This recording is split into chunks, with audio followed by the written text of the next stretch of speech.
मैं आचार्य पंडित सुनील कुमार उपाध्याय, ज्योतिष अनुष्ठान प्रेमी। आज हम लोग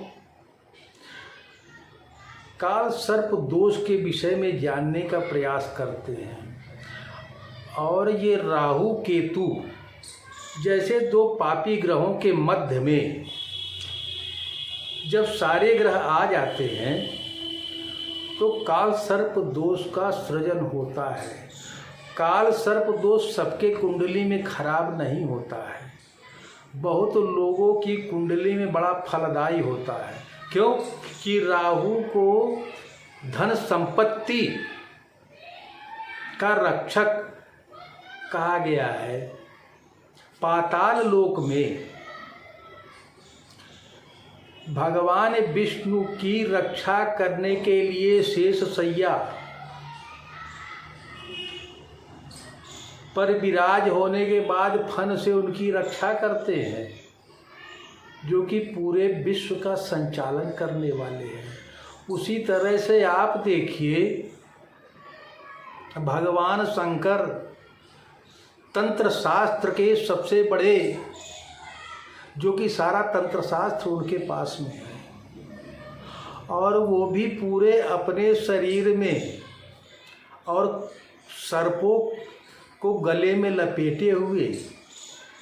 तो इसलिए काल सर्प दोष सबके लिए हानि, लेकिन बहुत लोगों के लिए बहुत हानिकारक होता है। पता चल रहा है सप्तम भाव यानी पत्नी के घर में है तो रोजगार की व्यवस्थाएं नहीं हो रही है। पत्नी हो सकता है कुलक्षणा हो, विवादित हो, तलाक करा दे। पंचम भाव में है शिक्षा दीक्षा बुद्धि विवेक को खराब कर दे, सफलताएं ना मिले।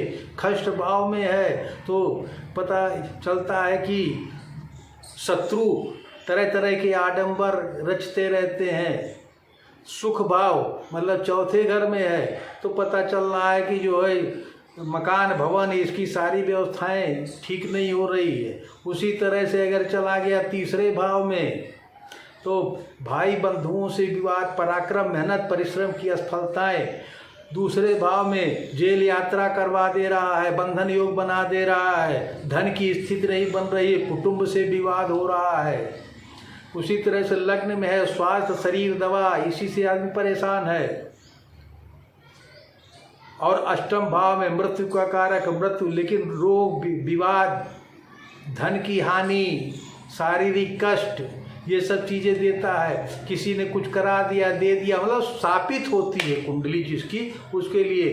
भाग्य भाव में है, भाग्य साथ नहीं देता है। उसी तरह से गुरु चांडाल योग बन जाता है। कर्म भाव में है, कर्म की सफलता, मेहनत, परिश्रम, यश की प्राप्ति तो छोड़ दीजिए। और आदमी को अपने जीवन में पता चल रहा है कि जो मेहनत परिश्रम बहुत कर रहा है, सब कुछ कर रहा है, लेकिन दूसरे के अनुकूल अपने किए हुए मेहनत का फल भी नहीं मिल पा रहा उसको। अच्छा काम भी करता है, लोग भी तारीफ नहीं करते हैं। उसी तरह से एकादश भाव जो सोर्स ऑफ इनकम का होता है, वहाँ पे अगर राहु काल सर्प दोष बनाता है, आदमी पैसे के लिए मोहताज कर देता है। और द्वादश भाव जिसको खर्चा घर का आ जाता है, भोग स्थान का आ जाता है, अरे उसका फिर जो है पता चल रहा है कि कमाई कम और दवा पे खर्च ज़्यादा। तो इस तरह से आदमी के कुंडली में तमाम तरह के जो ग्रह दोष बनते हैं, ये सब, और इस तरह से 12 तरह के काल सर्प दोष बनते हैं। वासुकी, पद्म, करकोटक, कुलिक, महापन, शंखनाद, तक्षक, अनंत, शंखपाल, पातक, शेषनाग और विशाख, इस तरह से। और ये पता चला पूर्व जन्म के कर्म हम लोगों को असफलताएं देते हैं।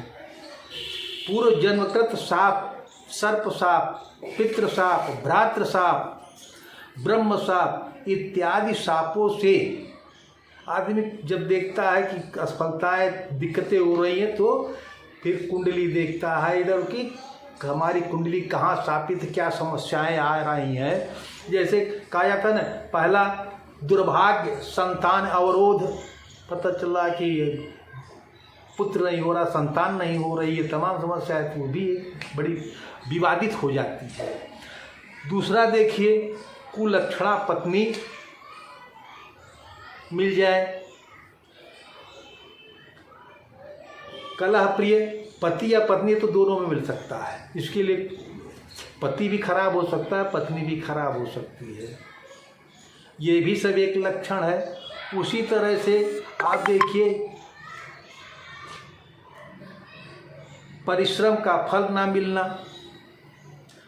धन के लिए तरसना, तो इस तरह से काल सर्प दोष से आदमी के जीवन में तमाम व्याधियां, समस्याएं उत्पन्न होती है। अब उस काल सर्प दोष के लिए आदमी को कैसे, काल सर्प दोष की पूजा होती है और उससे आप राहु केतु को बैलेंस करने का, अब किस राशि में किन ग्रहों की शांति, जैसे मान लीजिए अब अगर वही राहु चंद्रमा के साथ हो जाता है तो धन की दिक्कत दे भी सकता और हो सकता धन की, क्योंकि बहुत से लोगों की कुंडली में ऐसा भी रहा है कि राहु और चंद्रमा एक साथ रहते हुए लेकिन उनको धन की, तो उसकी स्थिति पे ये पता चलता है कि किस राशि पे किस स्थिति, किस भाव में, और उन राशि के ग्रहों की स्थितियां क्या है, इससे पता चलता है कि हो सकता है वो कुंडली। और बहुत लोगों के लिए राहु, अब जैसे राहु का कार्यकाल 18 वर्ष का होता है, केतु का कार्यकाल 7 वर्ष का होता है, ये दशाएं चलती है। अब उसमें जो अंतरदशाएं आती हैं उससे हो सकता है आदमी को, लेकिन ये पूजा पाठ और ये सब करने से, मतलब ये तमोगुणी ग्रह हैं, तमोगुणी ग्रह होने से ये निगेटिविटी देते हैं, छाया ग्रह है, इनकी कोई राशि नहीं होती है, जिन राशि के साथ हो इनके, ये किसी राशि के स्वामी नहीं है, इसलिए ये छाया ग्रह होने, लेकिन 9 ग्रहों में इनकी गिनती होती है। राहु को बाबा कहा गया, केतु को नाना कहा गया है, लेकिन यदि राहु खराब है, शापित है, अगर कुंडली शापित, राहु नहीं शापित है, कुंडली शापित है, तो वो आदमी के लिए दर दर की ठोकर खिला देते हैं और कार्यकाल भी बड़ा होता है। और केतु के देखिए धड़ है केवल, तो आदमी, और जो कि केतु धार्मिक प्रवृत्ति की तरफ ले जाता है, ये असफलताएं बहुत देता है, संघर्ष कराता है। और उसी तरह से राहु को देखिए, राहु के पास सिर है तो बुद्धि विवेक से बड़ा तीव्र होता है, लेकिन अगर वो खराब है तो धोखाधड़ी, जालसाजी, ठगी का शिकार बनवा देता है आदमी को। और जिन लोगों की कुंडली में इस तरह की स्थितियां बनती हैं, अगर वो लोग इसकी पूजा पाठ ये सब कराते हैं तो उनको सफलताएं भी मिलती हैं और आदमी को काफ़ी राहत मिलती है।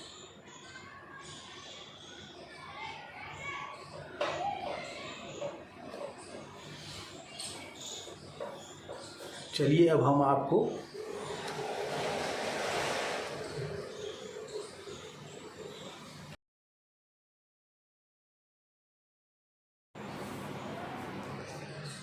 ये देखिए, ये हम आपको इस पर जरा बताने का प्रयास करते हैं।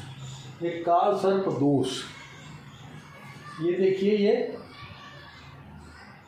कुंडली बनी हुई है, ये 12 भाव हैं और ये 12 राशियां, मेष, वृष, मिथुन, कर्क, सिंह, कन्या, तुला, वृश्चिक, धन, मकर, कुंभ, मीन, इस तरह से ये 12 राशियां हैं। और ये 12 भाव हैं, जैसे ये लग्न है धन भाव, ये धन भाव, पराक्रम भाव, मित्र, संतान, शिक्षा, और ये शत्रु का भाव हो गया। ये देखिए पत्नी, रोजगार, मृत्यु, भाग्य, कर्म और लाभ और खर्चा, हानि भाव हो गया।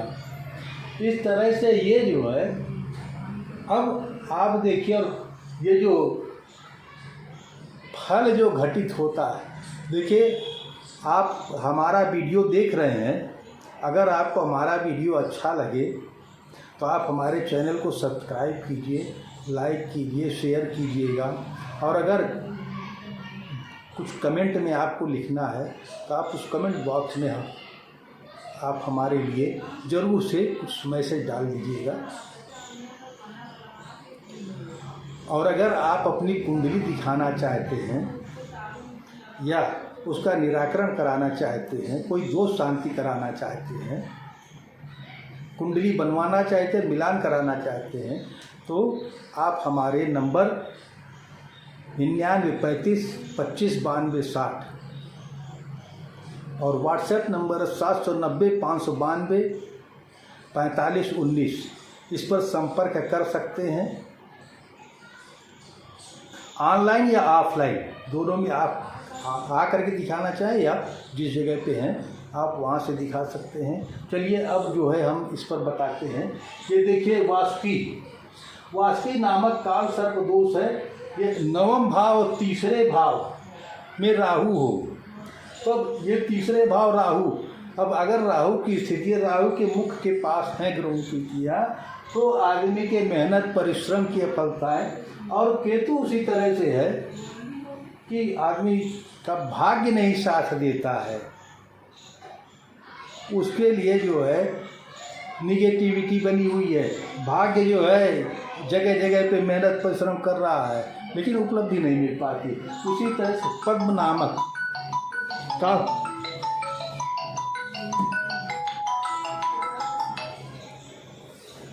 नामक काल सर्प दोष अगर है तो ये 11 भाव में केतु और 9वें भाव में राहु होता है। उस टाइम में अब ये कि जैसे लाभ भाव, जो इनकम का आदमी के पैसा नहीं आ रहा, इनकम नहीं होती है, और पंचम भाव संतान का है।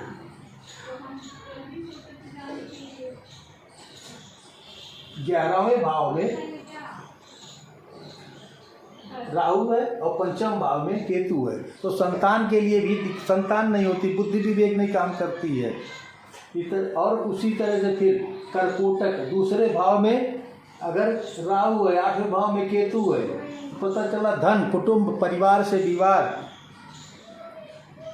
और उसी तरह से अष्टम भाव मृत्यु का भाव, जीवन में जो है, जो कि अष्टम भाव को कहा जाता है कि पूर्वकालीन, इससे धन भी प्राप्त होता है, जैसे शेयर लाठी, इससे लाभ हो जाता है।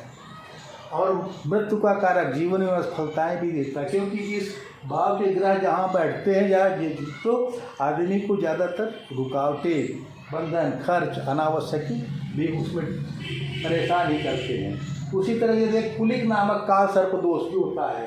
ये दूसरे केतु और 8वें राहु, दूसरे केतु हो गए, यहाँ पे धन की स्थिति खराब करते हैं, 8वें में है तो भी आदमी को संघर्ष कराते हैं, सफलताएं नहीं देती हैं। लगा हुआ है, मेहनत परिश्रम कर रहा है, 8वें के राहु संघर्षशील आदमी को बना देते हैं। उसी तरह से आपका ये 5वां होता है महापद्म, 12वें केतु हो गया और 6ठे राहु, और 6ठे राहु होते हैं तो शत्रु का घर होता है। लेकिन अगर ये योग कारक होते तो आदमी के लिए बहुत सफलता भी देते हैं, लेकिन अब ये योग कारक अगर है तब।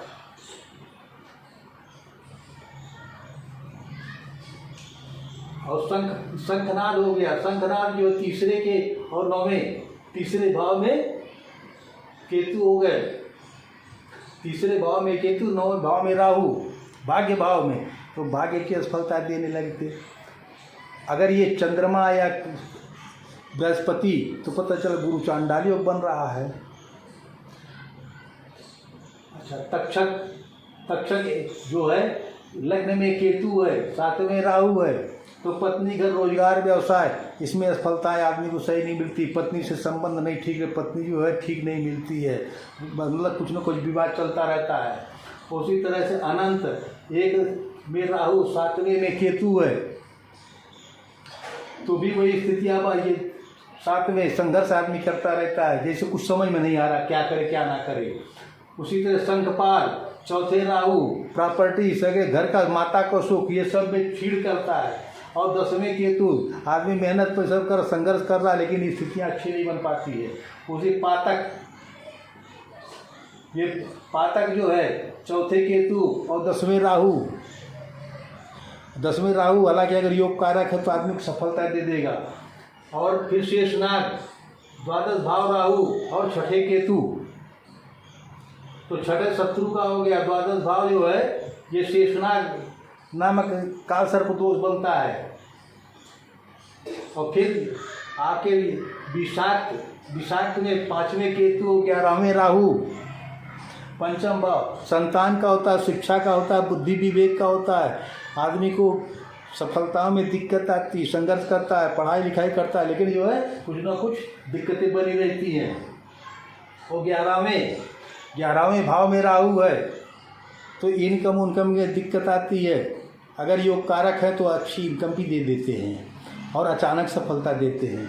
तो इस तरह से हमने आपको काल सर्प दोष के विषय में जानकारी, सूक्ष्म जानकारी देने का, बाकी विस्तृत काफ़ी लंबा है, इसके विषय में सारी चीज़ें, जैसे